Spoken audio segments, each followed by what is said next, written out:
जादुई किताब की चोरी। एक समय की बात है, एक शांत और सुंदर राज्य में मायापुर नाम का एक नगर था।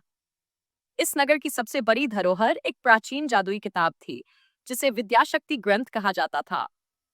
इस किताब में अनगिनत रहस्यमयी मंत्र और शक्तियां थीं, जो सही हाथों में पड़ने पर संसार का भला कर सकती थी, लेकिन गलत हाथों में जाने पर भारी विनाश भी ला सकती थी। यह किताब नगर के सबसे बड़े मंदिर में रखी गई थी, जिसकी रक्षा अनेक शक्तिशाली साधु और मंत्रियों द्वारा की जाती थी। किताब को सुरक्षित रखने के लिए मंदिर के चारों ओर जादुई सुरक्षा घेरा था, जिसे पार करना किसी आम इंसान के बस की बात नहीं थी। रहस्यमयी चोरी। एक रात, जब पूरा नगर गहरी नींद में था, अचानक मंदिर के रक्षकों को एक हलचल महसूस हुई। जब वे वहां पहुंचे, तो उन्होंने देखा कि जादुई किताब अपने स्थान से गायब थी। ये देख नगर में हड़कंप मच गया। राजा विक्रमसेन को तुरंत इसकी सूचना दी गई। राजा ने अपने सबसे विश्वसनीय योद्धा अर्जुन और बुद्धिमान जादूगर महेश को बुलाया। उन्होंने कहा, यह किताब अगर बुरी ताकतों के हाथ लग गई, तो हमारे नगर और पूरे राज्य के लिए खतरा बन जाएगी। हमें इसे जल्द से जल्द वापस लाना होगा। खोज शुरू होती है। अर्जुन और महेश ने अपनी जांच शुरू की। मंदिर के आसपास कुछ अजीब से निशान मिले, जो जंगल की ओर जा रहे थे। वे समझ गए कि चोर उधर ही गया है। महेश ने अपनी जादुई शक्तियों से उन निशानों को और स्पष्ट किया, और उनका पीछा करते हुए दोनों घने जंगल में पहुंचे।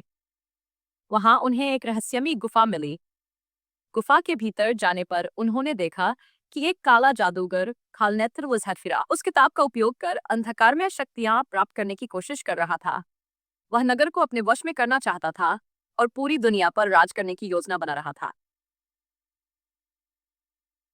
मुकाबला और जीत। अर्जुन और महेश को देखकर कालनेत्र ठहाका मारकर हंसा और बोला, तुम लोग मुझे रोक नहीं सकते। अब ये किताब मेरी है। लेकिन महेश ने अपनी मंत्र शक्ति से एक सुरक्षा कवच बनाया, और अर्जुन ने अपनी तलवार से कालनेत्र पर हमला किया। दोनों के बीच भयंकर युद्ध हुआ। महेश ने अपनी जादुई शक्तियों से कालनेत्र को कमजोर किया, और अर्जुन ने मौका देखकर किताब को उसके हाथ से छीन लिया।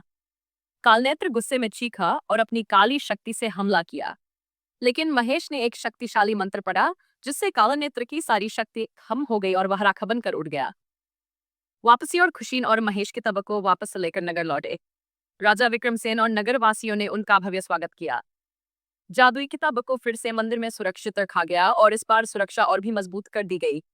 नगर में फिर से शांति स्थापित हो गई, और अर्जुन और महेश की बहादुरी की कहानियां पीढ़ी दर पीढ़ी सुनाई जाने लगी। इस घटना से सभी को यह सीख मिली कि जान और शक्ति का सही उपयोग ही सच्ची विजय दिला